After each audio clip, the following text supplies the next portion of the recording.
예, 반갑습니다. 예, 찬양 감사합니다. 잠깐 기도하고 말씀 시작하겠습니다.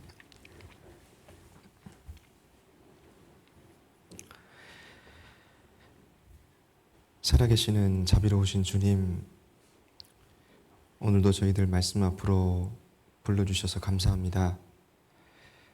하나님 앞에 마음을 열고 전해지는 말씀을 정직한 마음으로 잘 들을 수 있도록 도와주시고 하나님의 뜻을 깨달을 수 있도록 성령께서 역사해 주시기를 원합니다. 고개 숙여 기도하는 모든 영혼들 한 영혼도 이루어지지 않도록 주께서 긍휼을 베풀어 주시고 오늘 전해지는 말씀을 통해 참으로 살아계신 하나님을 알고 성경이 진리임을 깨달아 알 수 있도록 도와주옵소서. 모든 시종 온전히 주 성령께만 의지합니다. 저희를 사랑하시는 우리 주 예수 그리스도 이름으로 기도했습니다. 아멘. 구약 성경 신명기 18장을 찾겠습니다.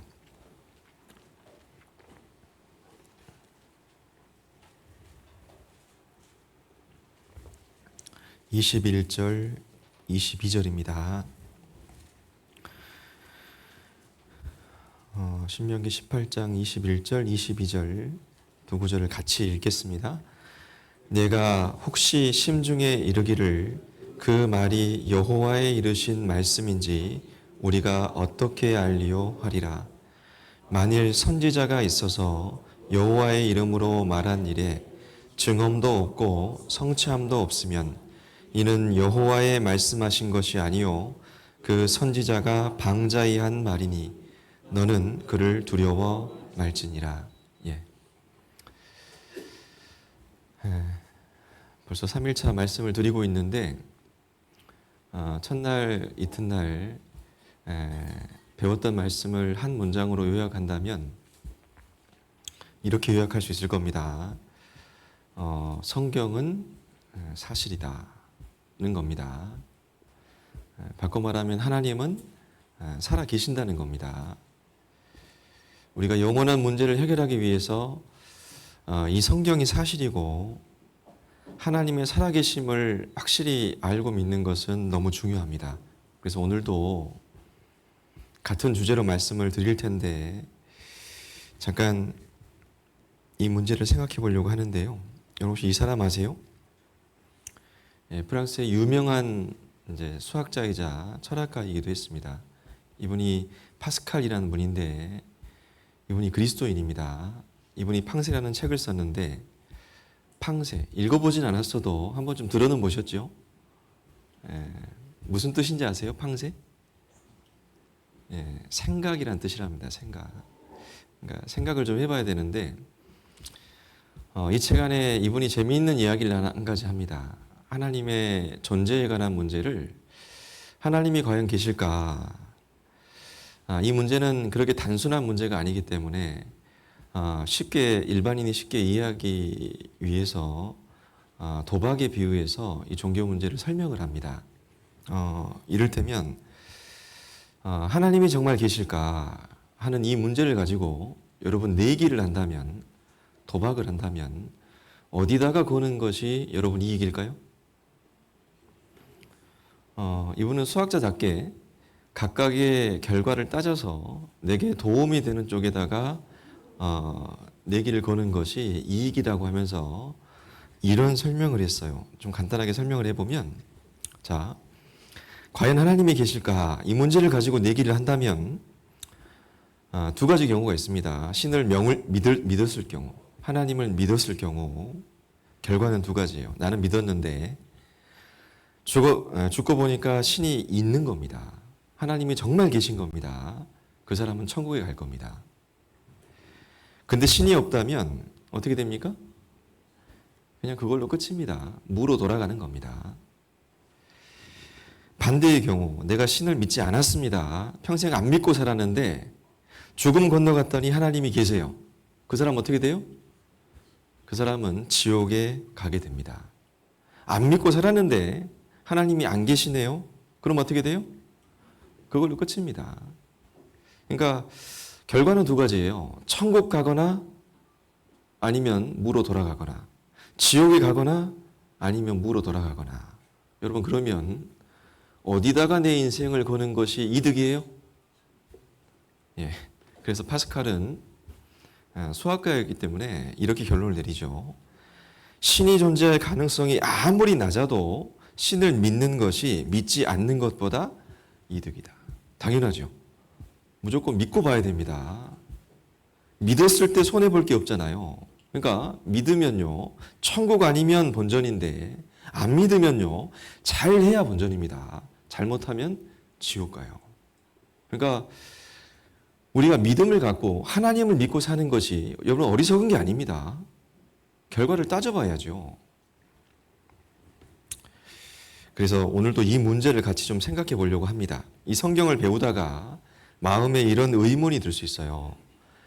네가 혹시 심중에 이르기를, 아니 근데 이 말이, 성경에 있는 이 말이 여호와의 이르신 말씀인지 우리가 어떻게 아냐.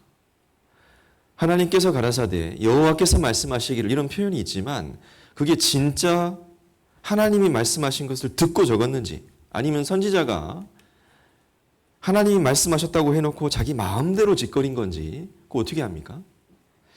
근데 하나님이 방법을 알려주셨는데, 여호와의 이름으로 말한 일에, 여기 만일 선지자가 있어서 여호와의 이름으로 말한 일에 증언도 없고 성취함도 없으면 이건 여호와의 말씀하신 것이 아닙니다. 선지자가 뭐라고 성경에 예언했는데 그 예언대로 역사 가운데 하나도 성취가 안 됩니다. 그러면 그것은 하나님 말씀입니까? 선지자가 방자히 한 말입니까? 네, 그건 하나님 말씀 아니죠. 하나님을 두려워할 필요가 없다, 그 말입니다. 그 선지자가 방자히 한 말일 테니까 그 말씀을, 이 성경을 두려워할 필요가 없다. 근데 이 성경을 배우다 보면 그렇지 않다는 걸 알아요. 제가 성경을 좀 고쳐왔는데, 잠깐 이렇게 읽어볼까요? 만일 선지자가 있어서 여호와의 이름으로 말한 일에 증언도 있고요, 성취함도 있으면 이건 뭡니까? 이건 여호와의 말씀하신 것이 맞으니, 그 선지자가 방자히 한 말이 아니니 이 말씀을 어떻게 해야 됩니까? 그래서 성경을 배우면 두려운 겁니다. 왜? 다 성경대로 되거든요. 성경의 70% 이상이 예언이라고 하는데, 30% 이상이 예언이라고 하는데 3분의 1 이상이 예언입니다. 근데 그 성경, 그 예언이 지금까지 성경대로 되어 왔고 지금도 되고 있고 앞으로도 될 겁니다. 이 성경이 왜 하나님 말씀이라고 하냐? 이 성경은 1900년 전에 완성된 책입니다. 1600년 동안 기록된 이 책 속에 과거와 미래가 다 들어있잖아요. 놀라운 건 성경에 기록된 인류 역사의 과거, 현재, 미래가 다 기록되어 있을 뿐만 아니라 성경대로 성취되고 있다는 겁니다. 어제는 주로 지난 역사를 살펴봤습니다. 지나간 역사. 오늘은 현재 이루어지고 있는 예언, 현재 성취되고 있는 예언을 중심으로 살펴보려고 합니다. 어제 여기까지 배웠죠? 이스라엘 백성들이 출애굽을 해서요, 시내산에서 율법을 받고 광야에서 40년간 광야에 40년간 방황하다가 이스라엘 땅에 들어가게 됩니다. 근데 이 시내산에서 하나님과 중요한 언약을 맺습니다. 그 언약을 간추리면 하나님이 시내산에 강림하셨고 하나님이 말씀하셨습니다. 핵심은 그겁니다. 너희들 이스라엘 백성들, 너희들 내가 하는 말에 순종하면 내가 틀림없이 복을 주겠다. 반대로 불순종했을 땐 너희들 벌 받을 줄 알아라. 저주가 있을 거다. 너희들 어떻게 할래? 내 말 들을래? 이스라엘 백성들이 이구동성으로 하나님 말씀께 순종하겠습니다. 동의를 했습니다. 그렇게 해서 하나님과 이스라엘은 조금 특별한 관계가 맺어져 있습니다.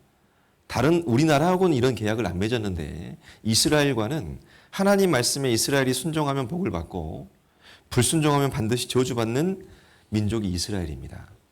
그게 성경에 있으니까요. 그 내용 중에 한 가지가 신명기 28장인데요. 제가 읽겠습니다. 1절.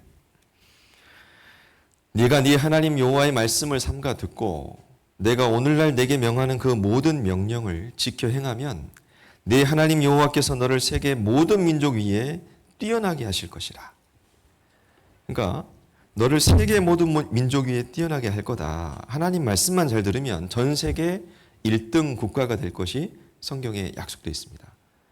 왜 이런 말씀을 하시냐? 전 세계 모든 민족에게 하나님이 살아계신 분이고 참 하나님이라고 하는 것을 확실히 보여줘야 되잖아요. 그럴 목적으로 이스라엘을 선택했다고 했지 않습니까? 어제 배웠죠? 그걸 보여야 되니까 하나님이 이런 약속을 하는 겁니다. 그들이 여호와의 증인이니까. 반대로 말을 안 들으면 여기 43절엔 너희 중에 우고하는 이방인은 점점 높아져서 네 위에 뛰어나고 너는 점점 낮아질 것이며 그는 네게 꼬일지라도 너는 그에게 끼지 못하리니 그는 머리가 되고 너는 꼬리가 될 것이라. 불순종했을 땐 하나님이 이스라엘을 완전히 낮춰버립니다. 어디까지 낮춥니까? 꼬리. 전 세계 꼴등 민족이 되게 만들어버립니다. 순종하면 전 세계 탑이 되게 하고 불순종하면 꼬리가 되게 하고. 그래서 성경의 사실이면 반드시 이렇게 돼야 돼요. 46절에 같이 읽어볼까요? 이 모든 저주가 너와 네 자손에게 영원히 있어서 표적과 감개가 되리라. 이 모든 저주가 이스라엘 민족에게 영원히 있어서 표적과 감개가 되게 하겠다. 감개라는 것은 본복이라는 뜻입니다. 그래서 하나님이 살아계심을 확실히 보이기 위해서 이 순종과 불순종의 약속을 하셨고 그것을 역사 가운데 확실히 보임으로써 전 세계 모든 민족에게 이 본보기가 되게 했습니다. 이스라엘을 통해서 하나님을 믿도록 하신 겁니다. 어떤 책에 이스라엘 역사를 이렇게 묘사했는데 정확한 표현이라고 생각합니다. 이스라엘이 순종했을 땐 역사 가운데 정점을 찍습니다. 세계 탑이 되고 제일 잘 됩니다. 불순종했을 땐 꼬리가 되는 겁니다. 그래서 성경의 사실이면 이스라엘 역사는 절대 평범하면 안 돼요. 잘 될 땐 너무 잘 되고 안 될 땐 너무 안 되고 극단적인 역사가 하나님의 살아계심을 증거하는 겁니다.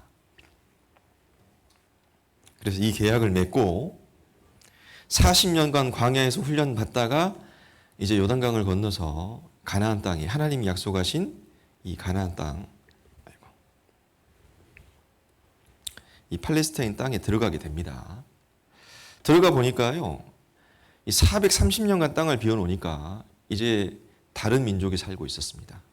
그래서 이 가나안 7 원주민들과 7년 동안 치열하게 싸워서 전쟁을 해서 이 땅을 다시 차지하게 됩니다. 그래서 정복 전쟁을 통해서 땅을 차지하고 나서 이스라엘 땅에 살게 됐는데 이들이 순종한다고 해놓고 순종했을까요? 아니면 순종 안 했을까요? 네, 성경을 읽어보면 압니다. 대부분 순종을 잘 안 해요. 말은 순종하고 한다고 했는데 자꾸 불순종을 하니까 하나님이 수개월 동안 다른 이방 민족을 들어서 이스라엘을 막 두들겨 팹니다. 압제를 받게 하고 괴롭게 하는 겁니다. 이들이 돌이키고 뉘우치면 하나님이 회복시켜 줬어요. 또 불순종하면 이제 수년간 압제받게 하고 이제 이런 걸 반복하게 하신 겁니다. 그래서 이런 순종과 불순종의 역사를 반복하다가 이 성경 역사에 보면 가장 큰 불순종할 때가 있었어요. 이스라엘 역사 가운데 성경에 약속하신 그리스도, 어제 배웠죠? 성경은 그리스도를 보내주시겠다는 약속인데 그 핵심이 그건데 약속된 메시아 그리스도가 오셨는데 예수님이 오셨는데 예수님마저 배척하고 십자가에 못 박아 죽여버립니다. 그리고 나서 하나님이 그들에게 무섭게 벌을 내리는데 무섭게 저주하는데 무려 2000년 동안 무시무시한 성경에 예언된 저주를 다 받게 됩니다. 그러니까 예수님 배척했을 때 가장 큰 형벌을 받게 됐다는 게 뭘 말하냐면 이스라엘 역사 가운데 그들이 지은 가장 끔찍한 죄가 여러분 예수님을 배척한 죄라는 겁니다. 사람이 지을 수 있는 죄 중에 가장 큰 죄가 예수님을 배척한 죄예요. 그래서 구약에는 예수님에 관한 예언이 굉장히 많은데 여기 한 구절만 더 소개하겠습니다. 여기 신명기 18장 18절, 19절 말씀인데요. 같이 한번 읽어볼까요?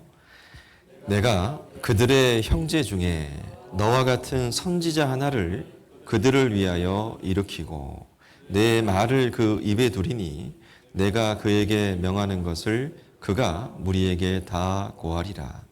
무릇 그가 내 이름으로 고하는 내 말을 듣지 아니하는 자는 내게 벌을 받을 것이요. 이게 무슨 말일까요? 자, 이 말씀은 여호와 하나님이 모세에게 하신 말씀입니다. 이 말씀은 누가 누구에게 한 말이라고요? 하나님이 모세한테 하신 말씀입니다. 뭐라고 했냐면 내가 장차 모세 너와 같은 선지자 하나를 이스라엘 백성들을 위해서 일으키겠다. 이게 모세 너와 같은 선지자 하나를 보내주겠다 그 말입니다. 이걸 그림으로 표현하면 훗날 어떤 선지자 하나, 모세 너와 비슷한 선지자 하나를 보내주겠다 그 말입니다. 그 선지자가 와서 무슨 일을 하느냐? 내가 그에게 명하는 것을 그가 무리에게 다 고하리라. 이 선지자가 와서 하는 일이 뭐예요? 하나님이 명하라고 한 것을 이스라엘 백성들에게 명한다 그 말입니다. 다시 말해서 하나님 말씀을 전할 거다 그 말입니다. 모세와 같은 선지자가 앞으로 와서 하나님 말씀을 전할 거다. 근데 중요한 경고를 했어요. 그가 고하는 내 말을 듣지 아니하는 자는 내게 벌을 받을 것이요. 모세와 같은 선지자가 와서 하나님 말씀 전할 때 그가 하는 말을 안 들으면 어떻게 된다고요? 벌 받는다. 이런 경고를 모세를 통해서 하셨고 그것을 성경에 기록하셨고 그들은 이 글을 읽었습니다. 이 경고를 알고 있어요. 그래서 지금도 이스라엘 백성들은 메시아를 기다리고 있습니다. 진작 다녀가셨는데 이게 중요한 말씀이기 때문에 신약에 또 한 번 인용이 돼 있어요. 물론 이 보내주겠다는 선지자는 예수님입니다. 보내주시겠다고 한 선지자가 누구라고요? 예수님. 사도행전 3장에 같은 말씀이 한 번 더 나옵니다. 모세가 말하되, 모세가 이렇게 말했다 그 말입니다. 주 하나님이 너희 형제 가운데에서 나 같은 선지자 하나를 세울 거다. 그 선지자 하나를 세워줄 건데 그가 와서 그 모든 말씀을 전할 것 때 너희는 반드시 그 말씀을 들어야 한다 그랬습니다. 그 말씀을 들을 것이라. 안 들으면 어떻게 된다고요? 누구든지 그 선지자의 말을 듣지 아니하는 자는 멸망받으리라. 신명기에서는 벌 받는다 그랬는데 사도행전에서는 이 벌을 멸망이라고 번역했습니다. 멸망받으리라. 그들은 이 말씀을, 이 경고를, 이 모세의 경고를 알고 있었음에도 불구하고 예수님을 배척합니다. 자, 예수님께서 2000년 전에 완전한 인간의 모습으로 오셨습니다. 그리고 사람들에게 천국 가는 방법을 아주 쉽게 설명해 주셨어요. 말로만 하면 안 믿으니까 사람이 도저히 할 수 없는 기적을 많이 행하셨습니다. 보리떡 5개와 물고기 2마리로 5,000명이 넘는 사람들을 먹이기도 하고 병자를 고쳤습니다. 문둥병자를 고쳤습니다. 안진병이를 일으키고요. 심지어 죽은 소녀를 살리기도 했어요. 이건 사람이 할 수 없는 일이잖아요. 그리고 이런 기적을 행하니까요. 사람들이 벌떼같이 따라다녔습니다. 많은 사람들이 모여들었습니다.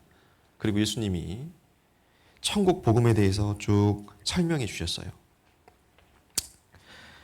하나님 말씀을 전하셨는데 근데 그때 당시 사람들이 예수님이 하시는 말씀에 관심이 있었던 게 아니에요. 사실은. 기적에도 관심이 있었습니다. 자세히 보시면 표정이 좀 아까하고 다르죠. 이게 먹을 거 얻어먹고 따라다닐 때는 표정이 밝았거든요. 말씀하니까 이제 점점 어두워져요. 이 사람들의 관심은 말씀이 아니었습니다. 아니 이스라엘이 성경을 모르지 않을 텐데 왜 예수님 배척했냐 몰라보고 그 이유가 있습니다. 여러분 이스라엘은요. 이 뒤에 지금 이 사람 누굽니까?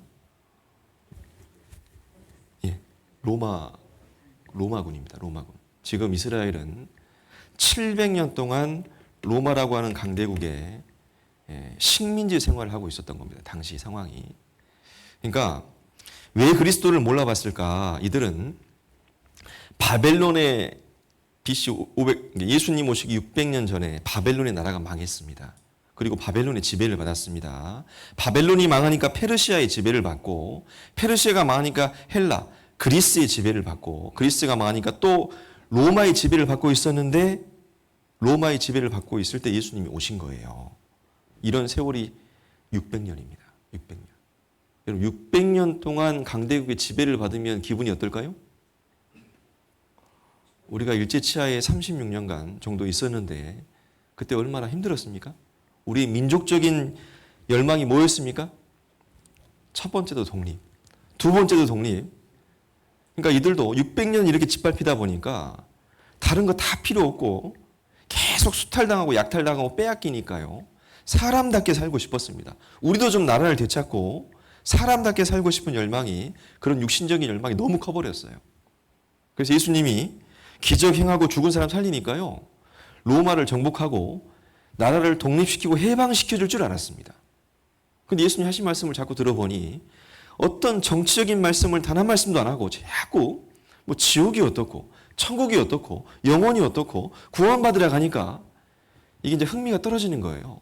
코드가 자꾸 안 맞는 겁니다. 그리고 당시 유대 종교가들이 예수님을 제일 싫어했습니다. 이 검은 옷 입은 사람들. 이 사람들이 당시 종교 기득권층들이었습니다. 주로 제사장들입니다. 제사장. 이 사람들은 백성들이 제사 지낼 때마다 성전에서 성전세 받아먹고, 성전 안에서 물건 파는 사람들한테 자리세 받아먹고, 그래서 막대한 부를 쌓았던 사람들입니다. 근데 예수님이 30대 청년 예수가 나타나서 갑자기 성전에서 장사도 못하게 하고, 제사 다 필요 없다고 하고, 복음만 믿으면 천국 갈 수 있다고 하고, 너무 파격적인 말을 하는 겁니다. 제사 안 지내면 누가 손해봅니까? 이 사람들이 싫은 거예요. 어째 뭐야? 장사 망치냐? 마음에 안 드는 겁니다. 그래서 이들이 예수님을 죽이려고 했고 여론을 만든 겁니다. 저 사람 죽여버려야 된다고. 그리고 또 한 가지 이유를 들자면 성경에 분명히 그리스도에 대한 예언이 있긴 한데 두 가지로 되어 있었어요. 예언이. 하나는 고난의 그리스도, 또 하나는 영광의 그리스도입니다. 그러니까 이 첫 번째 고난의 그리스도는 예수님이 오셔서 오신 목적은 십자가의 죽으심으로 사람의 영혼을 구원하실 그리스도입니다. 이것을 초림이라고 합니다. 그리고 예수님이 죽고 부활하신 이후에 복음이 전 세계 전파가 되어서 이제 믿는 사람들이 많이 생기면요. 하나님이 원하시는 숫자가 차면 주님이 다시 오신다고 하셨습니다.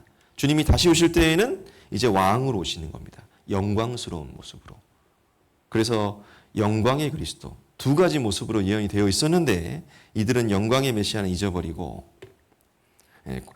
죄송합니다. 고난의 그리스도는 잊어버리고 영광의 그리스도만 기대했던 겁니다. 예수님이 오셔서 당장 왕이 될 줄 알았어요.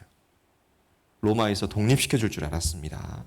그래서 이 내용이 베드로전서 1장 10절 11절에도 분명히 예언되어 있습니다.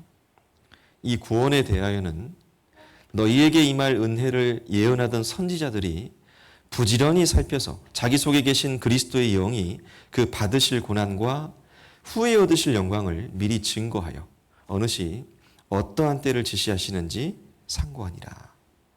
자, 그 받으실 고난과 후에 얻으실 영광을 미리 증거했다는 것은 구약 성경에 미리 예언되어 있다 그 말입니다.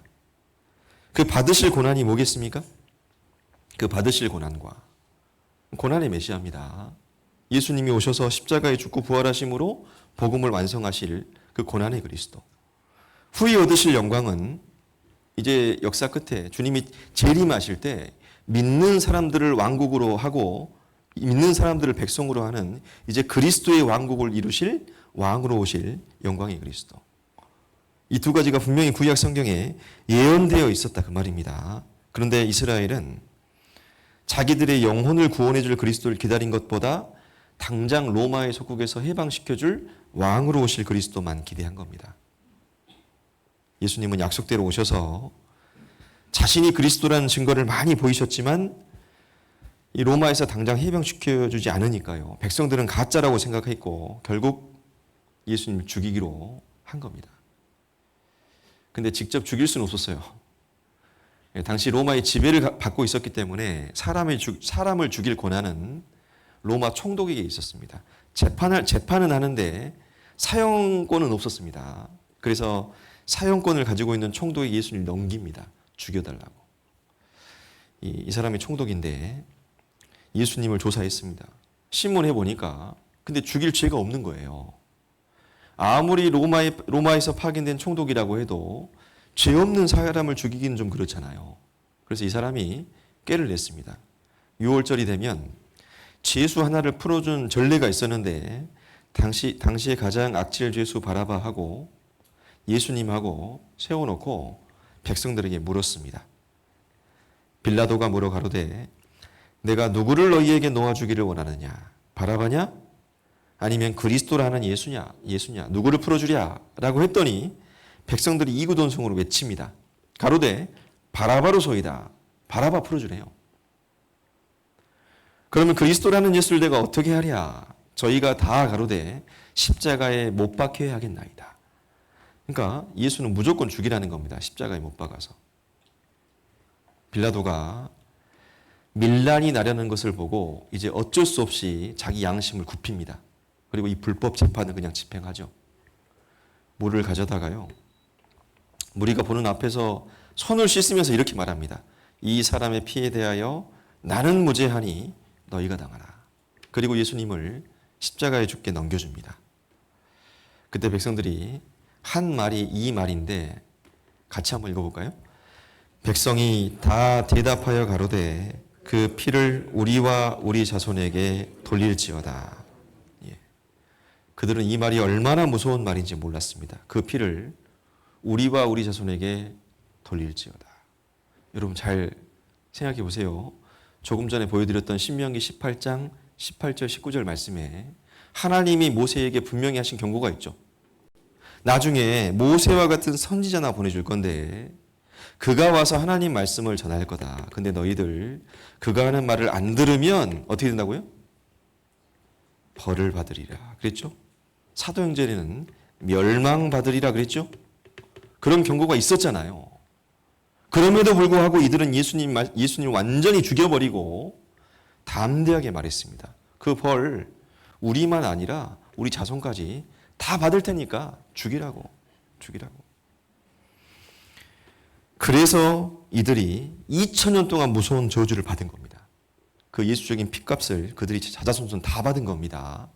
성경엔 예수님 배척했을 때 받게 될 형벌이 아주 상세하게 절대 모호하지 않고 너무 자세하게 예언이 돼 있어요. 몇 가지만 소개하겠습니다. 신명기 28장에 기록되어 있는데 53절입니다. 네가 대적에게 에워싸이고 맹렬히 쳐서 곤란케 함을 당함으로 내 하나님 여호와께서 내게 주신 자녀 곧 내 몸의 소생의 고기를 먹을 것이라. 조금 이상한 저주이죠. 근데 이런 저주가 있어요. 자녀를 자기 소생의 고기를 먹는다. 자녀를 고기처럼 뜯어 먹는답니다. 이게 그들이 받을 저주예요. 57절에 또 나옵니다. 그 다리 사이에서 나온 태와 자기의 낳은 어린 자식을요 가만히 먹으리니. 자식을 왜 먹을까요? 그 뒤에 이유가 설명되어 있는데 이는 네 대적이 네 생명을 에워싸고 맹렬히 쳐서 곤란케 함으로 아무것도 얻지 못함이라. 이 아무것도 얻지 못함이라 이 말이 뒤에 여기 nothing else to eat 먹을 것이 먹을 것이 없으니까요 자식을 고기처럼 뜯어 먹는다 그 말입니다. 이게 그들이 받을 저주예요. 근데 이것이 정확히 성취됐습니다. AD 70년에요. 그들이 예수님을 AD 30년경에 못 받고 약 40년 뒤 AD 70년에 로마 군대가 쳐들어와서 성을 5개월간 포위 공격을 하는 바람에 먹을 것이 이제 없으니까요. 자식을 먹었습니다. 그게 역사의 기록에 나옵니다. 63절에는 이제는 여호와께서 너희를 망하게 하시며 멸하시기를 기뻐하시리니 너희가 들어가 얻는 땅에서 뽑힐 것이며 여호와께서 너를 땅 이 끝에서 저 끝까지 만민 중에 흩어버리겠다. 나라가 망해도요. 땅 이 끝에서 저 끝까지 흩어지는 것도 쉬운 일은 아닙니다. 근데 그들은 정확히 흩어졌습니다. 약 103개 국가에 뿔뿔이 흩어 사는 민족이 유대인입니다. 진짜 흩어졌습니다. 135년에 로마 황제가 법령을 선포합니다. 이스라엘 땅에 사는 유대인을 죽이는 것은 죄가 안 된다. 당시 로마 황제의 말은 곧 법이었습니다. 이때부터 그들은 고향 땅에 살 수 없게 됐어요. 흩어져서 잘 산다고 안 했습니다. 65절, 66절에 보면 그 열국 중에서 네가 평안함을 얻지 못하며 내 발바닥 실 곳도 얻지 못하고 주야로 두려워하며 네 생명을 확신할 수가 없을 거다. 가는 곳마다 그들은 생명의 위협을 느끼면서 불안한 가운데 살아야만 했습니다. 좀 간단하게 설명을 드리면 여기 오래된 신문인데요. 여기 이런 내용이 나옵니다. 온 바다가 잉크로 채워져 있고 온 세계의 갈대가 펜이며 온 세계인이 글을 쓴다고 해도 유태인이 받은 박해를 모두 쓰기 어렵다는 말이 있다. 이게 과장이 아닙니다. AD 70년 예루살렘 멸망 후 그들은 2000년 동안 흩어져서 망국의 한 속에서 살았다. 이스라엘은 정말 그렇게 살았습니다. 누가복음 19장에 보면요. 예수님이 죽으시기 전에 그들에게 하신 예언이 한 가지 있습니다. 날이 이를지라. 어떤 날이 이르면요. 네 원수들이 토성을 쌓고 너를 둘러 사면으로 가두고 또 너와 및 그 가운데 있는 네 자식들을 땅에 메어 치며 돌 하나도 돌 위에 남기지 아니하겠다. 이런 예언을 하셨습니다. 어떤 날이 되면요. 예수님께서 이 말씀을 하신 다음에 이스라엘이요. 적들에 의해서 토성으로 딱 둘러싸인 적은 역사 가운데 딱 한 번밖에 없습니다. 언제일까요? 예수님이 십자가에 죽고 나서 AD 70년에요. 갑자기 로마 군대가 쳐들어옵니다. 로마 타이터스 장군이 군대를 이끌고 이스라엘 쳐들어옵니다.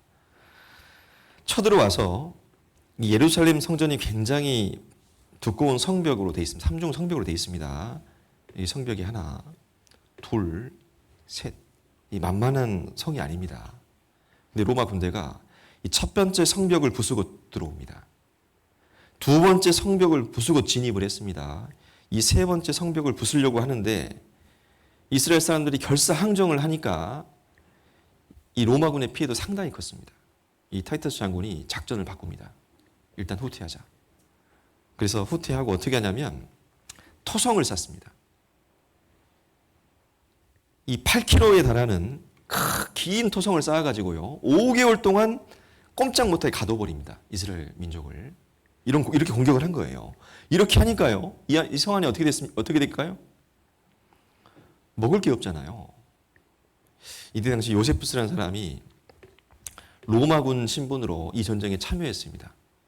이 요세푸스는 원래 유대인인데 로마 군인 신분으로 이 전쟁에 참여해요. 제가 찾아보니까 이 요세푸스가 원래 장교였는데 유대 전쟁을 하다가 졌습니다. 다른 동료들은 다 이제 그냥 자살해서 죽었는데 이 사람이 이제 로마군에 투항을 한 거예요. 그래서 한 겁니다. 이 전쟁 때 유대인이지만 로마 군 신분으로 이 전쟁에 참여한 겁니다. 이 사람이 이 전쟁을 다 보고 자기가 눈으로 직접 다 보고 겪은 것을 나중에 역사의 기록으로 남긴 겁니다. 그가 쓴 글에 보면 이런 내용이 나옵니다. 굶주려 견디다 못해 자식을 잡아먹다.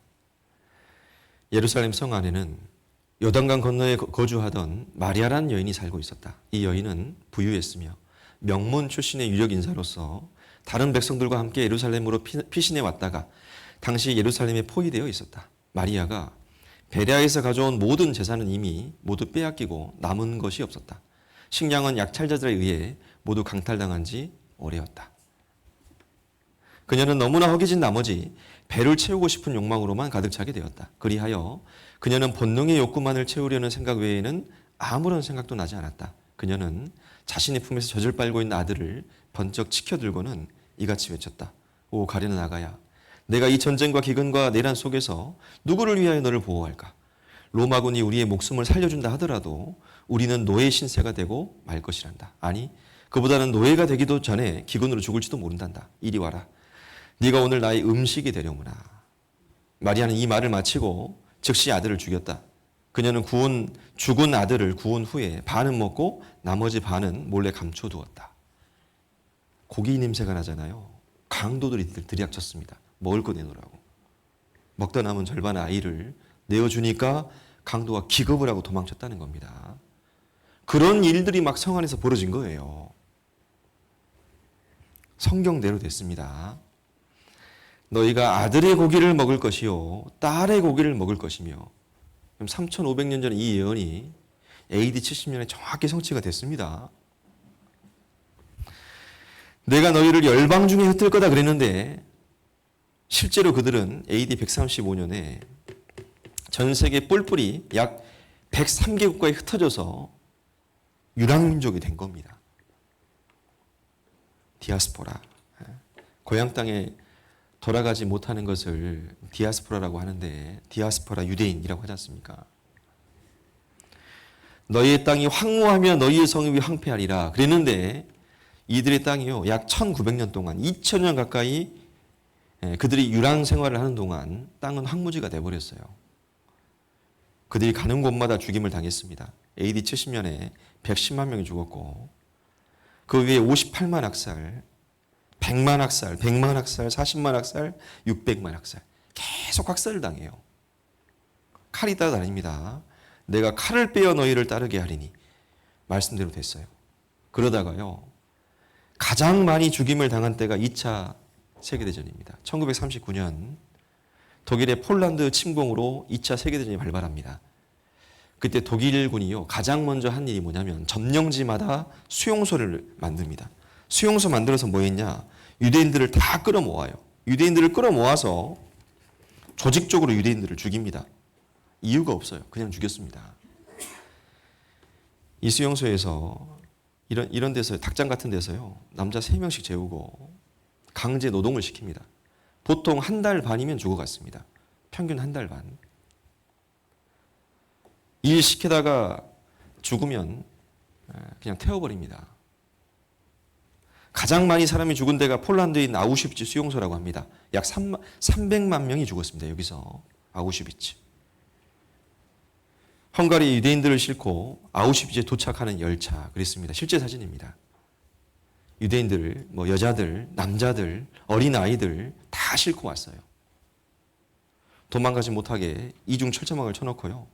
수용소 정문에다 써놨습니다. 노동은 자유를 가져온다. 자유롭고 싶으면 일하라고. 그래서 계속 강제 노역을 시켰습니다. 고압 전류가 흐르는 철조망을 쳐놓고 이 사람은요 자살한 겁니다. 너무 힘드니까 이 철조망에다 자기 몸을 던져버렸어요. 너무 괴로우니까. 머리털을 깎아서 이 머리털로 잠수함 방수제 만들고, 돈이 되는 건 다 했습니다. 나중에 이제 총알이 아까우니까요. 이들을 어떻게 죽였냐면 가스실에 이제 들어가라고. 누가 가스실 들어가면 들어가겠습니까? 그러니까 거짓말로 속였죠. 샤워실로 들어가라고, 샤워실로. 옷을 벗었습니다. 다 옷을 벗어서 샤워하려고 들어갔는데 이 샤워실에서 물이 안 나오고 독가스가 나오는 겁니다. 이 지글롬비라는 20분 정도면 다 죽었습니다. 운 좋게 살아남은 사람들도 몇몇 있었습니다. 여인들, 어린 아이들. 그리고 2차 세계대전이 끝났습니다. 미군의 승리로. 미 연합군이 딱 들어가 보니까요, 이 시체들 미처 끌어묻지도 못하고 여기저기 널브러져 있었던 거예요, 시체가. 에스겔 16장에 보면 네 몸을 벌거벗겨 버려두며 그랬습니다. 그러니까 이들은요 죽어도 땅에 묻히지도 못했습니다. 그게 저주잖아요. 하나님 말씀대로 된 겁니다. 600만 명이 죽었어요.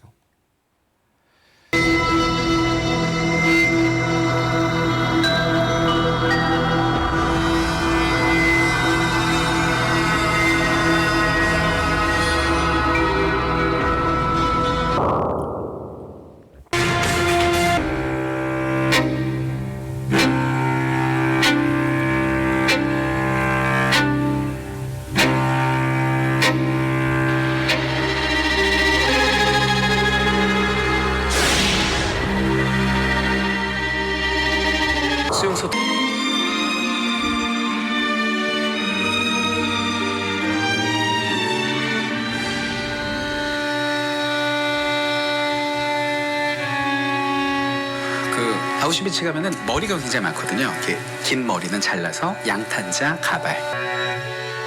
C. Stevens, Lieutenant Colonel, Army of the United States, hereby certify that images constitute a true representation of the individuals and scenes for.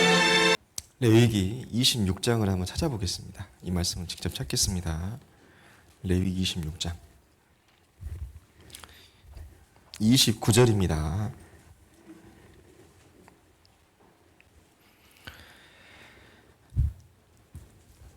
레위기 26장 29절 제가 읽어보겠습니다.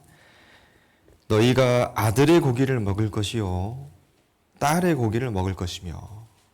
그러니까 여기 26장 처음부터 쭉 읽어보면요, 이스라엘 죄를 지을 때마다, 더 심한 죄를 지을 때마다 징벌을 7배나 더 할 거다.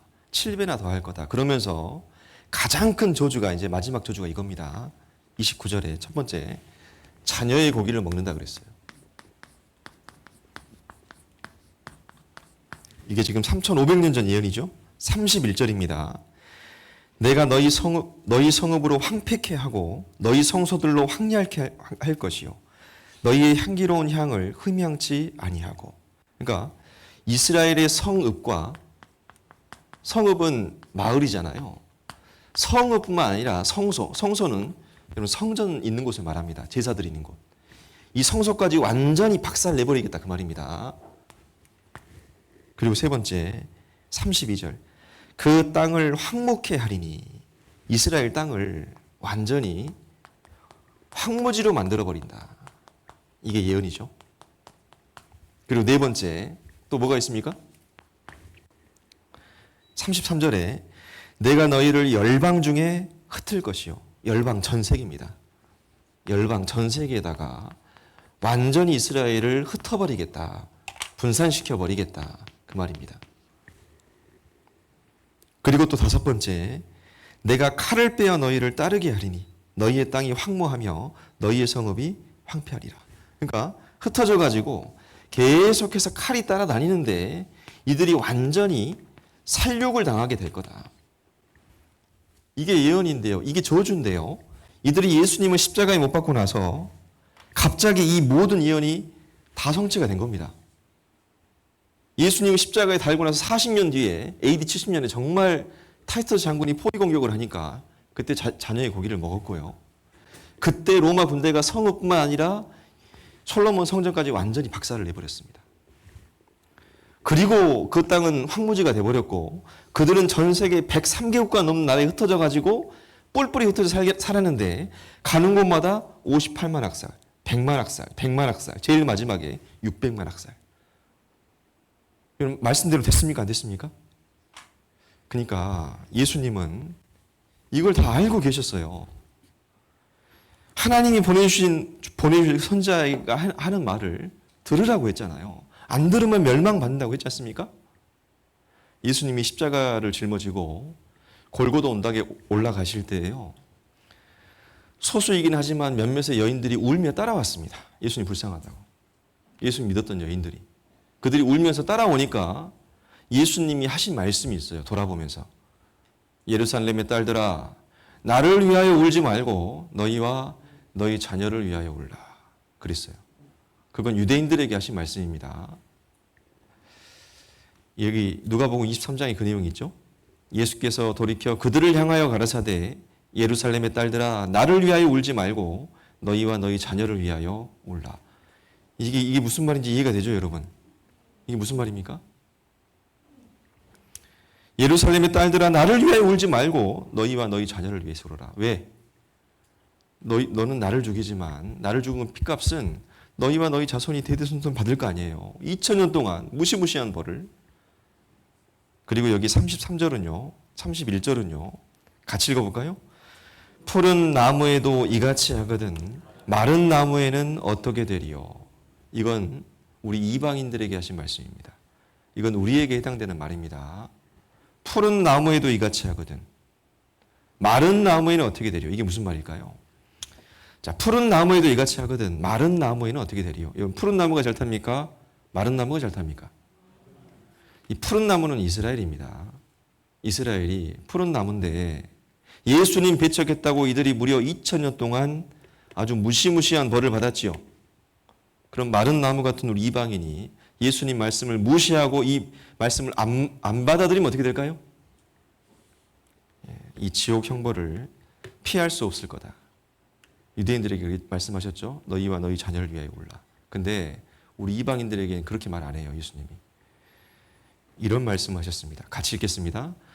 풀무불에 던져 넣으리니 거기서 울며 이를 갈미 있으리라. 우리가 예수님을 배척하면 그냥 우는 정도가 아닙니다. 이를 갈면서 웁니다. 여러분 성경엔 단 한마디의 거짓말도 없습니다. 예루살렘의 딸들아 나를 위하여 울지 말고 너희와 너희 자녀를 위하여 울라 그랬죠. 이스라엘 백성들이 예수님 말씀대로 울었어요? 안 울었어요? 울었어요? 안 울었어요? 몇 년 동안 울었습니까? 여러분 거의 2000년을 울었습니다. 2000년 동안 유랑생활을 하면서 그들은 처절하게 눈물을 흘렸습니다. 실제로요. 그럼 우리 이방인이 예수님 배척하면 어떻게 될까요? 그냥 운다고요? 아니요. 우리한테 이렇게 말씀했습니다. 울며 이를 간다 그랬어요. 왜 울며 이를 갈까요? 너무 고통스럽고 너무 괴로우니까요. 얼마나 울까요, 우리는? 우리는 영원히 지옥에서 영원히 웁니다. 이 말씀을 안 받아들이면요. 실제로 이런 일이 있다는 겁니다. 그러니까 여러분 이 말씀을 심상하게 들으시면 안 됩니다. 왜 하나님이 이스라엘 역사를 성경에 자세히 기록하고 우리로 읽게 하시고 이걸 배우는 거냐면 교훈받으라 그거예요. 이스라엘 역사는 본보기라고 했잖아요. 표적과 감개가 되게 하신다고 하셨잖아요. 그래서 우리는 역사를 통해서 배워야 됩니다. 아, 나는 정말 저러지 말아야 되겠다. 5분 쉬었다가 말씀드리겠습니다.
건강박수입니다.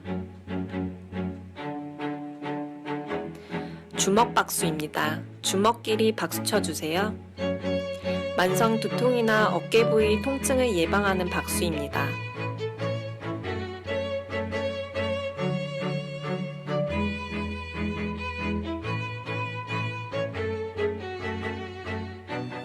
봉오리 박수입니다.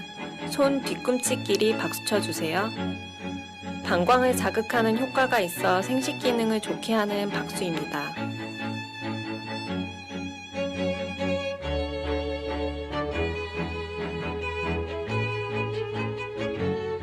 손등 박수입니다. 손등을 반대 손바닥으로 박수 쳐주세요. 요통이 있거나 척추 측만에 효과가 있는 박수입니다.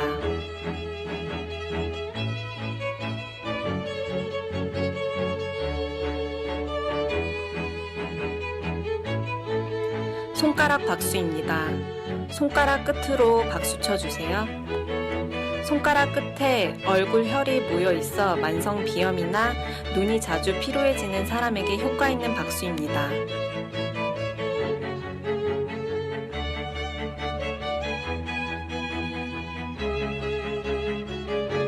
먹보 박수입니다. 주먹과 보자기를 번갈아 가며 박수 쳐주세요. 손바닥에 심장, 폐와 관련된 혈이 있어 심폐 기능을 좋게 하는 박수입니다.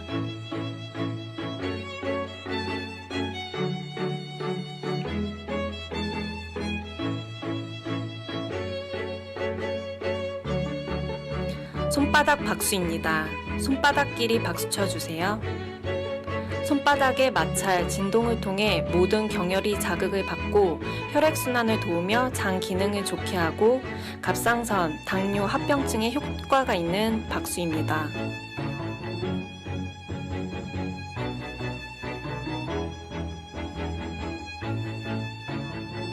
달걀 박수입니다. 손바닥을 오므려 박수 쳐주세요. 중풍과 치매 예방에 도움이 되는 박수입니다.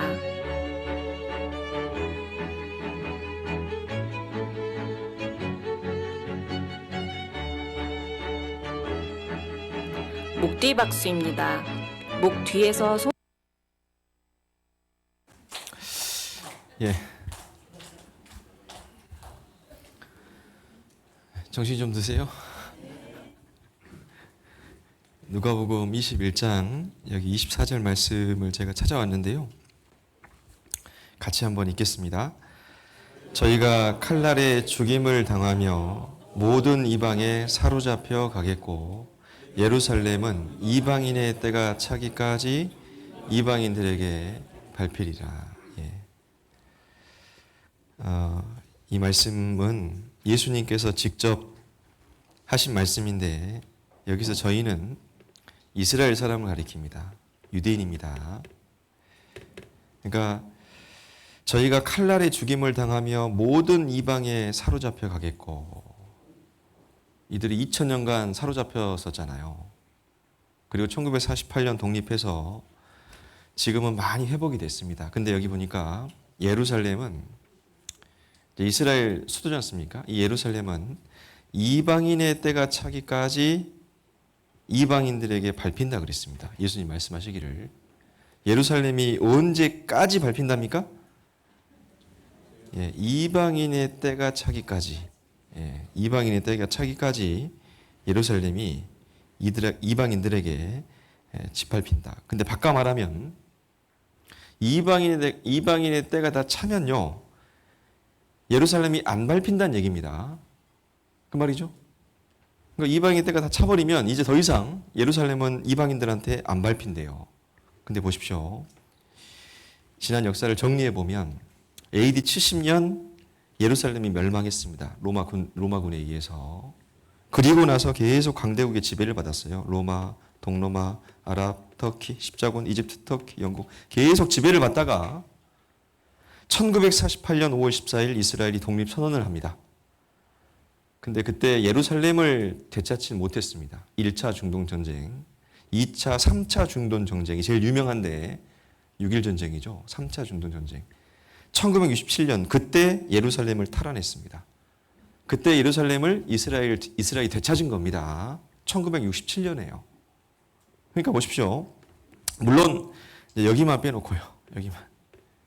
이제 예루살렘을 다 되찾긴 했는데 이스라엘이 유랑생활 하는 동안에 이 아랍 사람들이요. 여기다가 예루살렘 중앙에다가 이 자기들 사원을 딱 지어놓고 거기서 알라신을 섬기는 거예요. 원래 이 자리가 솔로몬 성전이 있던 자리인데 그걸 파괴하고 자기들이 사원을 딱 지어놓은 겁니다. 근데 이제 6.1 전쟁을 해서 이 땅 여기만 빼놓고 다 예루살렘을 탈환하기는 했는데 당장이라도 이스라엘 사람들이 여기를 무너뜨리고 자기 땅 만들고 싶은데 그게 쉽지 않은 겁니다. 아랍 55개 나라가 알란을 섬기고 있는데 잘못 건드렸다가는 큰 전쟁이 생길 수 있잖아요. 어쨌든 여기 빼고는 전부 다 이스라엘이 예루살렘을 지금 차지하고 있습니다. 지금 더 이상 예루살렘이 이방인들에게 안 밟히고 있습니다, 여러분. 지금까지 2000년 동안 이방인이 밟고 있던 이 예루살렘을 이방인의 때가 거의 끝나가니까 하나님이 이스라엘 민족을 회복시켜서 이 이스라엘이 예루살렘 땅을 차지하게 하셨다 그 말입니다. 이걸 언제 차지했다고요? 1967년 그때 차지했습니다. 59년 전에요. 그러니까 이방인의 때가 지금 끝나가고 있다 그 말입니다. 그리고 성경엔 이스라엘이 마지막 때 회복될 것이 반복적으로 예언되어 있습니다. 이게 강조되어 있습니다. 신명기 4장에 27절. 여호와께서 너희를 열국 중에 흩으실 것이요 여호와께서 너희를 쫓아보내실 그 열국 중에서 너희의 남은 수가 많지 못할 것이며. 이 말이 맞죠. 하나님이 이스라엘을요 열국 중에 흩어서 쫓아버리니까요 그들의 수가 얼마 못 됩니다. 그럼 이스라엘 인구가 얼마나 될까요? 유대인들 전 세계 유대인 다 합하면 몇 명이나 될까요? 우리나라 인구보다 훨씬 적습니다. 한 1,800만 정도 된다고 이제 얘기를 합니다. 정확한 건 모르는데 전문가들이 예측하기를 흩어져 있는 싹 합하면 한 1,800만 정도 될 거다. 우리나라 인구가 5천만이 넘거든요. 5,100만이라고 얘기하는데 한 3분의 1 수준밖에 안 돼요. 이스라엘 사람들은 하도 죽임을 당해서 그렇습니다. 근데 그런 그들이 여기 30절에 보니까 이 모든 일이 네게 임하여 환난을 당하다가 끝날에 네가 네 하나님 여호와께로 돌아와서 그 말씀을 청종하리니 그가 하나님이 너를 버리지 아니하시며 너를 멸하지 아니하시며 네 열조에게 맹세하신 언약을 잊지 아니하시리라. 이게 무슨 말일까요? 환난을 당하다가요 여러분 끝날이 되면 이 역사의 마지막 때가 되면 그들을 다시 돌아오게 하겠고 돌아오게 하는 이유는 그들이 잘해서가 아닙니다. 언약 때문입니다. 하나님이 그들과 맺은 약속이 있거든요. 그 약속 때문에 그들을 다시 회복시킨다 그 말입니다. 성경엔 어떻게 회복시키실지 아주 상세하게 예언되어 있습니다. 이스라엘의 회복에 대한 예언이 어디 나오냐면 에스겔 36장에 나옵니다. 이거 한번 찾아보겠습니다. 이스라엘 회복에 대한 예언이 어디 나오냐면 에스겔 36장에 땅이 회복된다는 예언이 자세히 나옵니다. 에스겔 37장에는 이스라엘 민족 자체가 강한 민족이 될 것이 또 예언되어 있습니다. 그리고 38장, 39장에는 이제 마지막 전쟁이 예언되어 있는데 마지막 전쟁 시나리오가 나오는데 이 전쟁 역시 이스라엘이 다 승리한다고 예언되어 있습니다. 에스겔 36장을 찾아보죠. 에스겔 36장.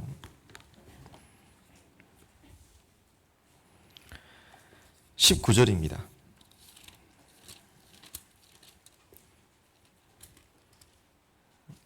직접 보시고 한번 확인해 보세요. 진짜인지 아닌지. 19절에 제가 읽겠습니다. 그들을 이스라엘을 가리킵니다. 그 행위대로 심판하여 각국에 흩으며 열방에 해쳤더니 그렇죠. 하나님이 그들을 그 행위대로 심판해서 전 세계 103개국가에 뿔뿔이 흩어버렸더니 이제 문제가 생겼습니다. 어떤 문제가 생겼냐? 그들의 이른바 그 열국에서 내 거룩한 이름이 그들로 인하여 더러워졌나니 하나님의 선택한 민족 이스라엘이 유랑민족이 되어서 가는 곳마다 학살을 당하니까 이방인들이요 이제 비방을 합니다. 하나님을 욕합니다. 이렇게요. 이들은 여호와의 백성이라도 여호와의 땅에서 떠난 자라 하였습니다. 아니 너희들 하나님의 선민이라고 그렇게 자부하더니 꼴 좋다. 이제 하나님의 이름이 더러워진 겁니다. 그래서 하나님 이렇게 말씀하시죠.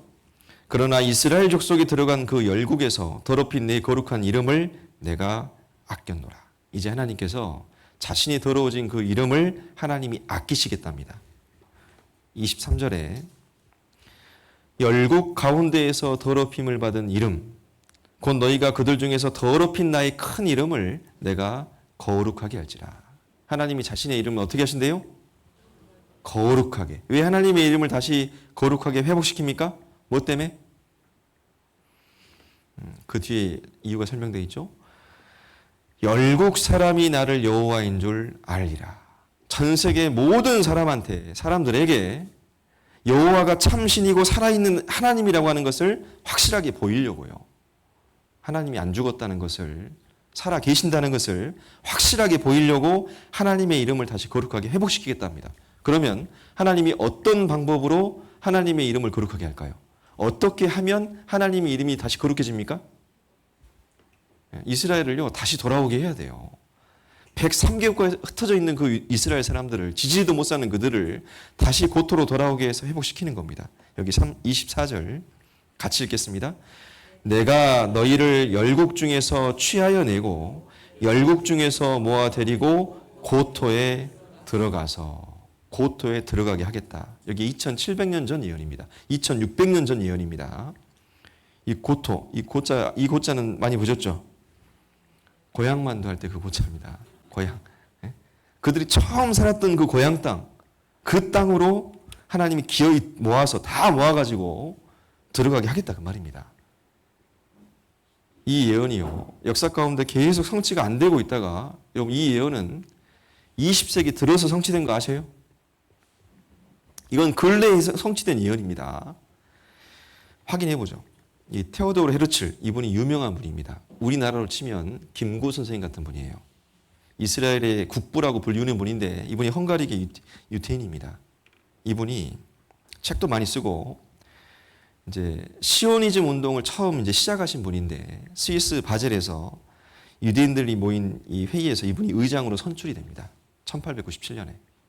유대인도 하나의 민족이고 고향에 돌아갈 권리가 있다. 이런 이제 주장을 했던 분인데 그래서 이분을 중심으로 해서 이제 1900년을 전후로 해서 이스라엘 사람들이 몰래 이스라엘 땅으로 돌아가는 일을 시작해요.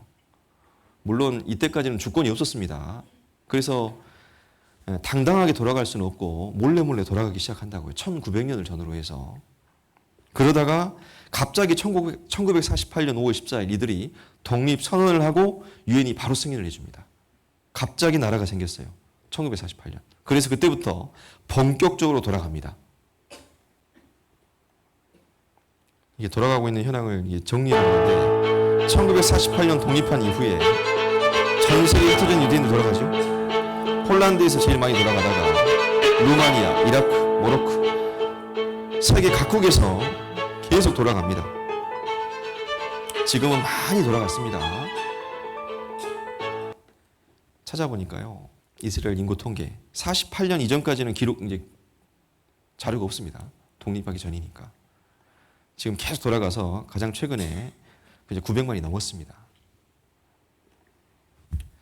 내가 너희를 열국 중에 취하여내고 열국 중에서 다 모아서 고토에 들어가게 할 거다라고 2600년 전에 예언했는데 20세기 들어서 갑자기 이 예언이 성취가 된 겁니다. 갑자기. 근데 이들이 돌아갔을 때는요. 땅이 결코 좋은 땅이 아니었습니다. 한 가지 흥미로운 건 이분이 이제 오늘 집회하고는 크게 상관은 없는 분인데 이 마크 트웨인이라고요. 유명한 소설가입니다. 허클베리 핀, 톰 소여의 모험, 얘들 동화책 있지 않습니까? 그거 쓰신 분입니다. 이분이 소설가였기 때문에 여행을 많이 다녔어요. 한 번은 이제 그 이스라엘 땅을 여행을 가게 됩니다. 1856년에요. 쭉 걷다가요. 한 40마일을 걸으면서 이 사람이 뭐라고 했냐면 64km 정도를 걸으면서 야, 나무 한 그루도 없고 사람 한 명도 안 보이는 거예요. 그러면서 뭐라 그랬냐면 야, 이런 땅에서는 사람이 도저히 못 살겠다. 사람 사는 것은 불가능하다. 그런 얘기를 했습니다. 자기가 본 곳을 그가 쓴 여행기에다 써놨다고 여기다가. 마크 트웨인은 1856년 자신이 갈릴리 호수에서 예루살렘까지 40마일을 걸어가면서 세상에 나무 한 그루, 사람 한 명을 보지 못했다고 자기 자신이 쓴 여행기에다가 적어놨다고요. 1856년이면 한 몇 년 전입니까? 1856년이면? 물론 계산이 안 되네요. 100몇십 년 전이잖아요. 이게 이스라엘 땅입니다. 이스라엘 땅은요, 국토의 절반 이상이 사막이고 연 강수량이 한국의 3분의 1 수준밖에 안 돼요. 연 강수량이요. 비가 거의 안 옵니다. 완전 사막이죠. 이게 실제 사진입니다. 1921년, 그러니까 한 100년 전 이스라엘 땅이 어땠냐면 이랬어요. 그들이 처음 이스라엘 땅에 돌아갔을 때는 완전 황무지였다고요. 황무지에 텐트 쳐놓고 돈 많은 유태인들한테 돈 꺼가지고 땅을 조금씩 좀 사가지고 농사 짓고 땅을 개간했다고요. 근데 성경에 에스겔 36장 여러분 찾아놓으셨잖아요. 34절에 이 예언이 있습니다. 전에는 지나가는 자의 눈에 황무하게 보이던 그 황무한 땅이 장차 기경이 될지라. 사람이 이르기를 이 땅이 황무하더니 이제는 에덴 동산같이 되었고 황량하고 적막하고 무너진 성읍들의 성벽과 거민이 있다 하리니. 예. 조금 전에 마크 트웨인이 1856년, 그러니까 170년 전에 이스라엘 땅 갔을 때 뭐라 했습니까? 170년 전에 마크 트웨인이 진짜 이 땅을 지나갔잖아요. 40마일이나 걸어서 지나갔잖아요. 지나가면서 뭐라 했어요? 야, 나무 한 그루가 없네. 사람 한 명도 없네. 이거 사람 못 살겠다. 그렇게 얘기했다고요. 근데 성경엔 그 땅이 기경이 된다고 예언해 놨습니다. 기경. 기경이라는 것은 생 땅을 일구어서 논과 밭으로 만드는 걸 말합니다. 반드시 논이 생기고 밭이 생겨야 되고 심지어 에덴 동산처럼 돼야 되고 성벽도 있고 사람도 살 거다. 그렇게 예언했다고요. 2600년 전에. 근데 보십시오. 갑자기 예언이 우리 시대에 성취됩니다. 그 황무한 땅이 기경이 된다. 이스라엘이 독립한 이후에 제일 먼저 한 일이 뭐냐면 전 국토를 잇는 송수관을 사람의 동맥처럼 잇는 공사를 시작합니다. 왜? 비가 안 오니까요. 물이 없으면 못 살잖아요. 유일한 민물은 북쪽에 있는 갈릴리 호수입니다. 여기서 펌프로 물을 끌어올려서 전 국토를 동맥처럼 잇는 이 수도관을 연결한 거예요. 이렇게 안 하면 사람이 못 삽니다. 엄청난 공을 들인 겁니다. 그리고 그들이 국토 55%, 약 2억 평을 개간합니다. 사막을 논밭으로 진짜 바꿨어요. 피눈물로 꽃피운 약속의 땅. 들여다보면 진짜 이 말이 맞아요. 보십시오. 여기 사막이죠. 그냥 완전 허허벌판 사막이지 않습니까? 사막 한복판에 비닐하우스가 있습니다. 모래 사막에서요, 농사를 짓습니다. 이 농사가 되겠습니까? 근데 돼요. 어떻게 되냐면, 보세요. 완전 사막인데, 비닐하우스 해놓고요, 토마토 작물 하나 심으면 비가 안 오니까요, 스프링클러 시설을 해야 됩니다. 근데 물이 너무 귀하니까, 이게 이제 구멍 뚫어가지고 물이 한 방울씩 떨어집니다. 이게 특허입니다, 이스라엘. 점적 관수 방식이라고 해서 이스라엘 특허낸 겁니다. 나무 한 그루 심으면 스프링클러 시설을 해야 됩니다. 이렇게 하면 물을 한 90% 정도 절약할 수 있대요. 이들은 사막 한복판에서 한 편씩 농사 짓다가 정말 이 땅을 에덴 동산처럼 바꿔버렸어요. 사막에서 농사 짓는 나라입니다. 에덴 동산처럼 된다 그랬는데 사막이 연못되리라. 이사야 예언이 실현되었다. 지금 이스라엘이 얼마나 잘해놓고 사는지 몰라요. 이스라엘산 과일이요, 그렇게 맛있는 거 아세요? 유럽 수출되는 감귤의 80%는 이스라엘산이라고 합니다. 지금 세계에서 농사를 제일 잘 짓는 나라가 이스라엘입니다. 그리고 에스겔 36장 10절에 내가 또 사람을 너희 위에 많게 할 거다. 비어있는 땅에 건축되게 할 거다. 이 마크 트웨인이 이거 보면 진짜 기절할 겁니다. 보십시오. 빈 땅에 건축하리라. 지금 이스라엘 이렇게 삽니다. 여기 보면 항공 사진을 보면요, 여기가 국경선이고 여기 왼쪽이 이집트입니다. 여기가 이집트입니다. 우측이 이스라엘이에요. 여기는 회색빛이지 않습니까? 이스라엘도 불과 몇십 년 전까지만 해도 이런 회색빛이었는데 지금 초록빛으로 바뀌었어요. 이게 최근 독립한 이후 70여 년 사이에 벌어진 일입니다. 이 예언은 우리 시대에 성취된 겁니다. 땅이 황무하더니 에덴 동산 같이 되었고, 이거 잠깐 보겠습니다. For centuries, these regions were covered with vibrant, fertile grapevines. But after the destruction of Jerusalem in 70 AD, the Romans uprooted the vines and took them to Italy. For nearly 2,000 years, no vineyards existed on these mountains. But in the late 1990s, a few Jewish men came here with a goal to change that. Men like Yaakov Berg. 2,000 years ago, Israel known like the best wine country in the ancient world. The Roman Caesars, the Greeks, they brought their best wine, not from Italy, not from French. They brought it from here, from Israel. But for 2,000 years, the land was desert. It was impossible to grow something on those lands. And actually a lot of people tried, and they couldn't succeed. I born in Russia, and I came to Israel when I was 3 years old. I remember when we started to plant the vineyards, everything it was rock. We need to drill into the rock in order to plant the vines. Everybody says, all the experts says, it's not going to work. Nothing will grow here.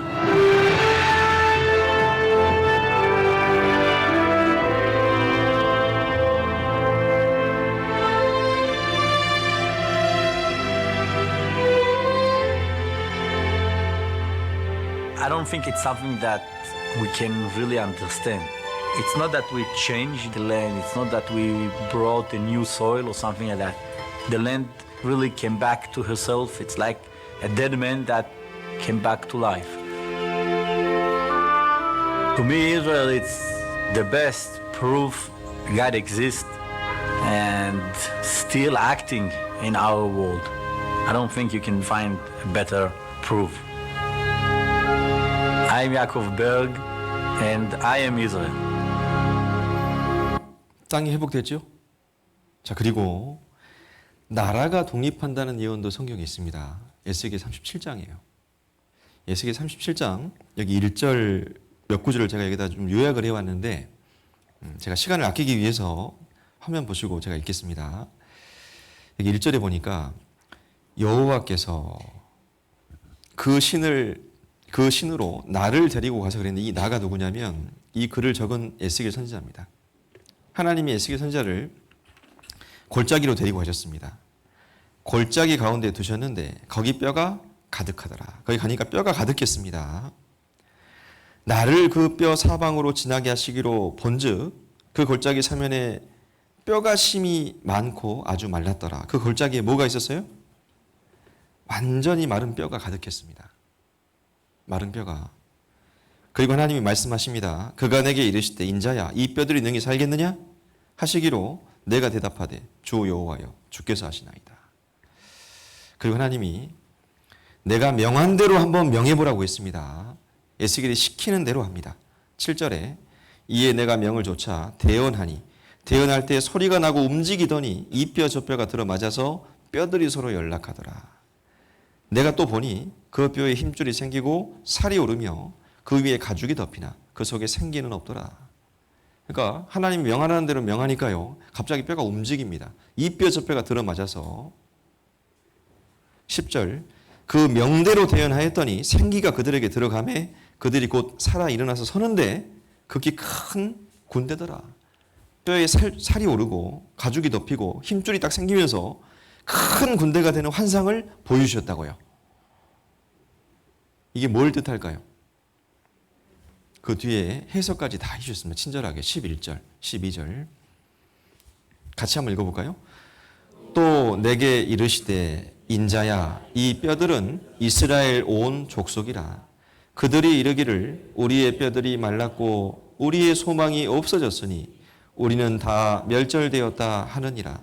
그러므로 너는 대언하여 그들에게 이르기를 주 여호와의 말씀에 내 백성들아 내가 너희 무덤을 열고 너희로 거기서 나오게 하고 이스라엘 땅으로 들어가게 하리라. 하나님께서 이 예언의 설명을 해줬는데 이 뼈들이 누구라고요? 이스라엘 온 족속입니다. 이스라엘이 예수님 배척하고 정말 2000년 동안 유랑생활하면서 마른 뼈처럼요 정말 무덤처럼 돼버렸습니다. 그들에게 더 이상 이제 살 소망이 없는 것처럼 되어버렸습니다. 근데 하나님 말씀하시기를 무덤을 열고요. 너희를 거기서 나오게 하고요. 다시 이스라엘 땅으로 들어가게 하겠대요. 그들에게 이르기를 주 여호와의 말씀에 내가 이스라엘 자손을 그 간바 열국에서 취하며 그 사면에서 모아서 그 고토로 돌아가게 하고 그랬죠. 흩어져 있는 그들을 다 모아가지고 여기 고토로 돌아가게 하겠다. 그들이 언제 고향 땅으로 돌아갔다고요? 언제 그들이 돌아갔죠? 조금 전에 제가 자료 다 보여드렸죠. 그 테오도르 헤르츠 그 사람이 의장이 딱 된 다음에 시온주의 운동을 이제 시작해가지고요. 1900년을 전후로 해서 돌아가기 시작합니다. 땅으로 돌아간 거는. 땅으로 돌아가게 하겠고 이 예언을 하나님이 2600년 전에 하시고 1900년에 돌아가기 시작합니다.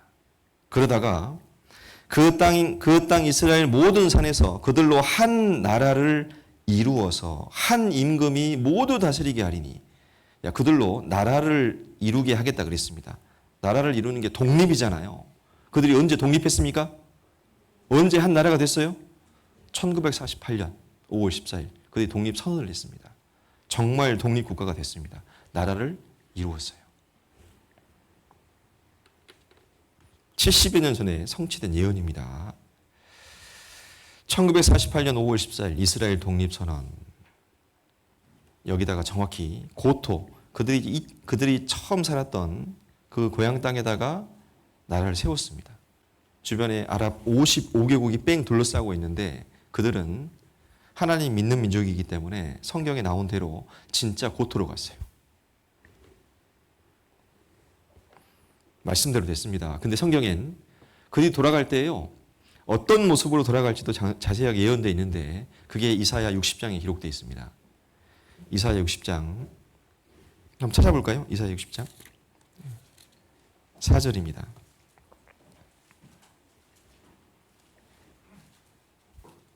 이게 눈으로 확인을 해야 믿어집니다. 진짜 그런 예언이 있는지. 이사야 60장 4절 4절 5절을 제가 읽죠. 내 눈을 들어 사면을 보라. 무리가 다 모여 내게로 오느니라. 내 아들들은 원방에서 오겠고 내 딸들은 안기워 올 것이라. 그때 네가 보고 희색을 바라며 내 마음이 놀라고 또 화창하리니 이는 바다의 풍부가 내게로 돌아오며 열방의 재물이 내게로 옴이라. 사면에서 흩어져 있던 이스라엘이 돌아오는 모습을 묘사하고 있는 겁니다. 네 아들들은 원방에 서겠고 네 딸들은 안기워 올 거다. 근데 그들이 오는데요. 돌아오는데요.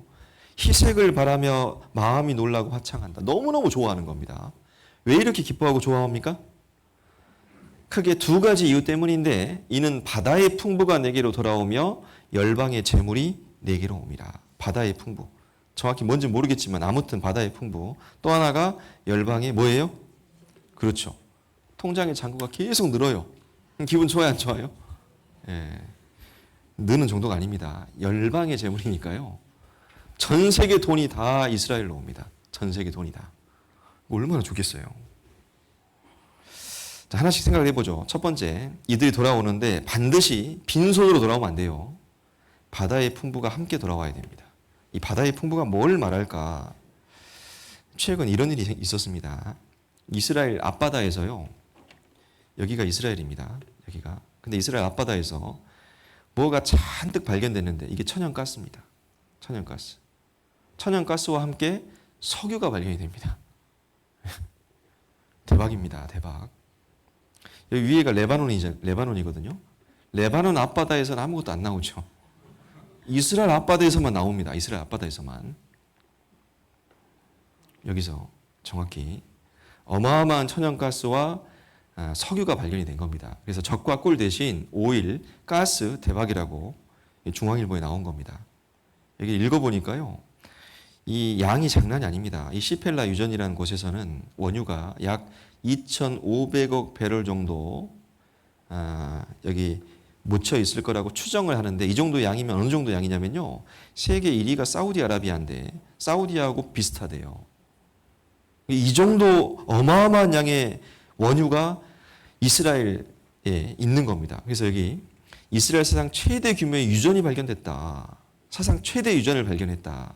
이스라엘 앞바다에서 2개의 유전을 또 발견했다. 셰펠라에서도 석유를 발견하고 이게 한 2,000 아까 기사에서 500억이라고 했는데 여기 2,600억 배럴이라고 하네요.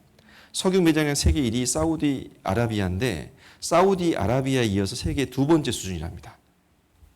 이거 엄청난 거 아닙니까? 그래서 이스라엘도 이제 세계적인 산유국 반열에 성큼 다가섰다 그렇게 말합니다. 그리고 또 여러분 이 사해가 있는데요. 사해가 이스라엘 내륙에 있는 바다입니다. 이게 사해입니다. 전 세계에서 가장 낮은 바다. 해발 마이너스 400m입니다. 그래서 여기에는 염분이 너무 높아서요. 물고기 한 마리도 안 살아요. 그래서 영어로 데드시, 죽은 바다 그런 뜻입니다. 생명체가 안 삽니다. 이게 죽은 바다인 줄 알았는데요. 그게 아니에요. 여기 보시면 이제 염분이 너무 높아서 사람이 그냥 둥둥 뜨지요. 저 같은 사람은 좋을 것 같은데. 근데 좌우지간 돈 되는 건 여기 다 있대요. 여러분 여기 뭐가 있다고요? 돈 되는 거. 돈. 이 진흙이 그렇게 좋답니다. 그냥 해변에 있는 흙 팍 파다가 화장품 곽대기에 딱 담잖아요. 이게 엄청 비싸게 팔립니다. 이게요. 이 시크릿이라는 이게 브랜드잖아요. 면세점에 들어가 있죠. 굉장히 고가의 화장품입니다. 처형이 전에 이거 영업을 한번 했었거든요. 이 진흙이 그렇게 비싸게 팔립니다. 소금도 그렇게 좋아요. 소금 퍼다가 화장품 곽대기에 딱 담는 순간 이게 엄청 비싸게 팔린다니까요. 네? 우라늄까지 캐냅니다. 사해에서. 핵 원료입니다. 핵폭탄 만드는 원료가 여기 들어있어요. 그래서 어떤 잡지에 보니까 이렇게 소개합니다. 이스라엘 사해바다 보호물이 미국, 영국, 프랑스 3개 국가 재산을 싹 다 합친 것보다 더 비싸대요. 사해바닷물이. 혹자는 이렇게도 설명합니다. 로마 시대 때부터 지금까지 발행된 화폐를 총동원해도 사해바닷물을 못 산다 그럽니다. 얼마나 대단한 겁니까? 그래서 이 칼럼에 사해는 사해가 아니다. 죽은 바다가 아니다. 그럼 뭔데? 무진장한 자원의 보고다. 보물 창고다. 보물이다. 그렇게 말합니다. 어쩌면 사해를 두고 바다의 풍부가 돌아온다. 그렇게 말한 것일 수도 있습니다. 그리고 또 그것뿐만 아니고 열방의 재물도 돌아온다고 했잖아요. 재물. 성경에 이런 예언이 많아요. 비슷한 말씀이. 여기 신명기 8장 18절에 이런 말씀도 있습니다. 네 하나님 여호와를 기억하라. 같이 읽어볼까요? 재물 얻을 능을 주셨다. 누구한테요?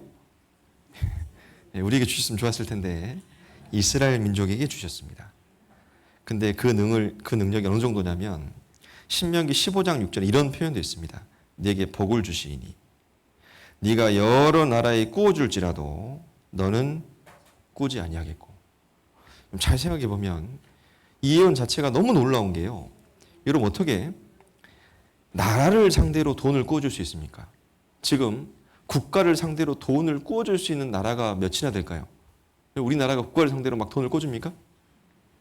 우리나라는 그럴 능력이 안 됩니다. 근데 이걸 하는 나라가 있어요. 딱 한 나라밖에 없습니다. 이스라엘입니다. 근데 진짜입니다. 국가 부도의 날 영화 보셨어요? 국가 부도의 날?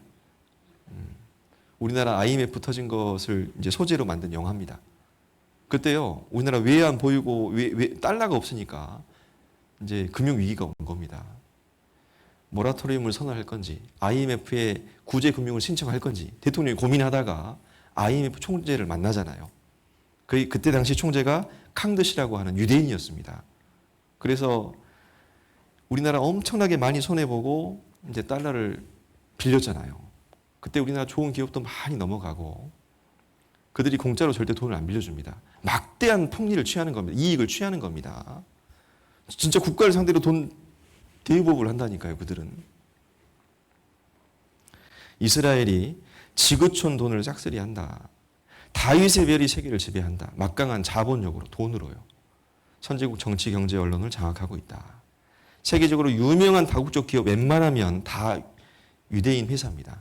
스타벅스, 마이크로소프트, 인텔, 코닥. 잠깐 보겠습니다. 미국은 지난 세기 여러 민족이 만들어낸 최대의 발명품이었다. 오늘날 미국의 탄생을 주도한 미국의 2%, 바로 유태인이다.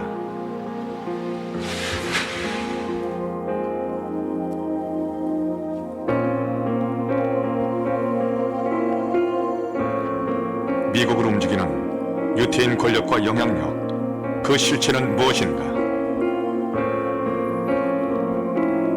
세계 금융의 중심, 뉴욕 월스트리트. 500년이 지난 지금 유태인은 월스트리트의 주인공이 되었다. 베어 스턴스, 골드만삭스, 리만 브라더스, 솔로몬 브라더스 등 무수한 금융기업들이 유태인의 지도하에 만들어졌고 현재도 이들의 영향력 하에 운영된다. 또한 역대 유태인 FRB 의장과 절반에 가까운 노벨 경제학상 수상자 등 미국 금융 역사에서 유태인들의 역할은 결정적이다. 오늘날 미국은 유태인들의 발명품이라 해도 과언이 아니다. 백화점, 패션, IT에서부터 사소한 트렌드 상품까지 그들은 창의적 발상으로 사람들의 필요와 감성을 읽어냈다.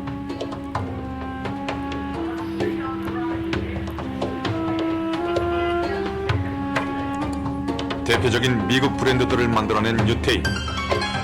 그 힘은 유태인의 오래된 역사에서 비롯됐다. 1920년 영화 산업에 진출한 유태인들은 오늘날 할리우드를 만들어냈다. MGM, 폭스, 워너브라더스 등 거의 모든 할리우드 제작사는 유태인이 창립했다.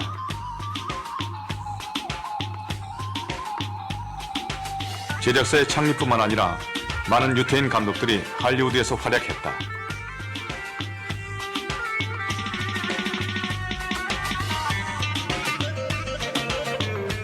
이들에 의해 세계 영화의 중심은 유럽에서 미국 할리우드로 이동했다. Us together and remain firmly bound. America and Israel have a special friendship. In fact, it's more. 미국의 역대 대통령들도 에이펙과의 관계에서 자유롭지 못했다.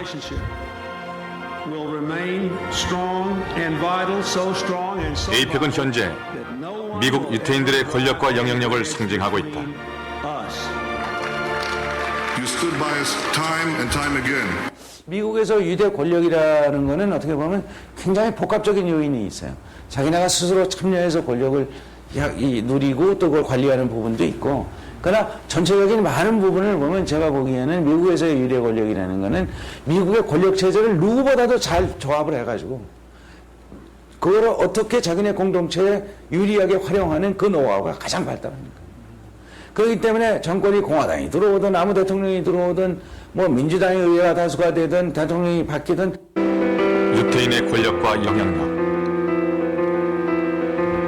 그것은 공동체의 결속을 통해 이루어졌다. 그리고 지금 그 힘은 세계 최강대국 미국을 움직이고 있다. 세계는 이 유태인 파워를 주목할 것이다. 여기 이사야 60장 22절 말씀을 같이 읽겠습니다. 그 작은 자가 천을 이루겠고 그 약한 자가 강국을 이룰 것이라. 때가 되면 나 여호와가 속히 이루리라.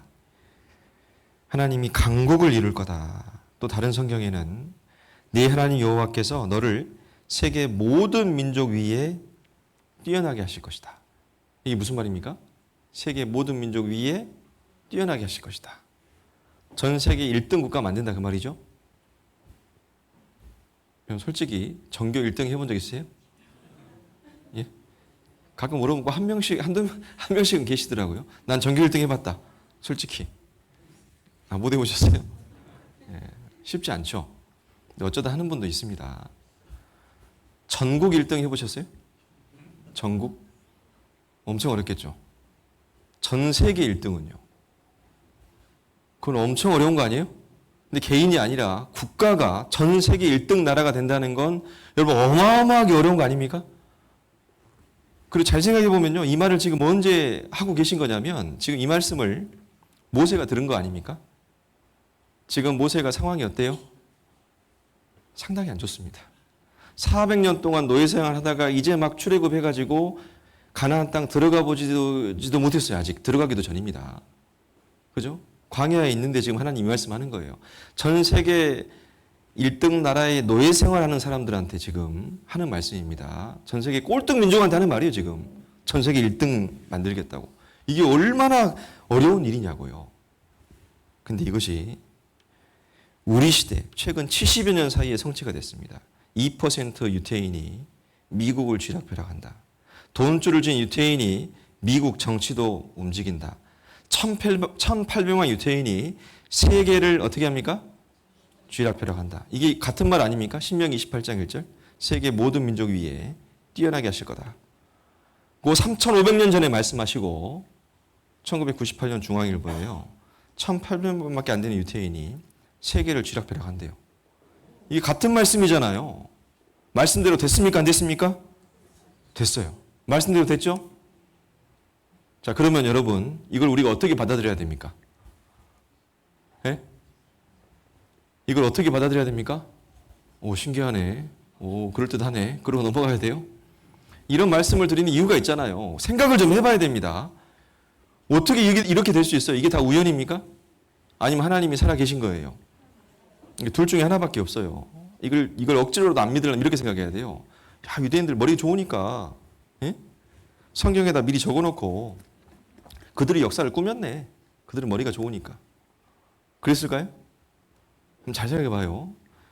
조금 전에 신명기 28장, 레위기 26장, 신명기 28장에 자녀의 고기를 먹고 전 세계 뿔뿔 흩어져서 가는 곳마다 죽임을 당하고 그런 저주 받을 거라고 써놓고 그걸 거짓말로 꾸며가지고 그 말씀을 이루기 위해서 스스로 막 죽는 길을 택했을까요?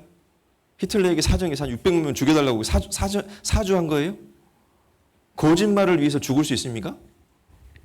역사의 마지막 때에 나라가 독립한다. 근데 독립하는데 열방의 재물이 돌아오고 세계 모든 민족이 뛰어나게 되고 그 예언을 이루기 위해서 열심히 노력하고 최선 다해서 1등 나라 된 겁니까? 노력으로 치면요. 우리나라 사람도 안 빠지잖아요. 솔직히. 예? 저는 미국 어떤 채널에요. 고3 수험생들의 삶이 다뤄졌답니다. 고3 수험생들. 정말 새벽에 별 보고 출근해서 야간 자율학습 끝나면 11시 넘어서 퇴근하고 이런 나라가 있다고 이런 학생들이 있다고 믿거나 말거나 그런 프로그램에 소개가 됐대요. 우리나라처럼 잠 안 자고 이렇게 많이 일하는 나라가 세계적으로 드물다고 그럽니다. 그런데도 우리나라는 어때요? OECD 들어가긴 했어도 사실 뒤쪽에 놀잖아요. 이 노력해서 될 일입니까 이게? 하나님이 안 계시면 이런 일이 있을 수 없는 겁니다. 우리가 생각을 해봐야 돼요. 성경이 사실인 겁니다. 예. 예상했던 것보다 좀 빨리 끝났습니다. 오늘 여기까지 말씀드리고요. 내일 이어서 말씀드리겠습니다. 잠깐 기도하겠습니다. 자비하신 주님, 감사합니다.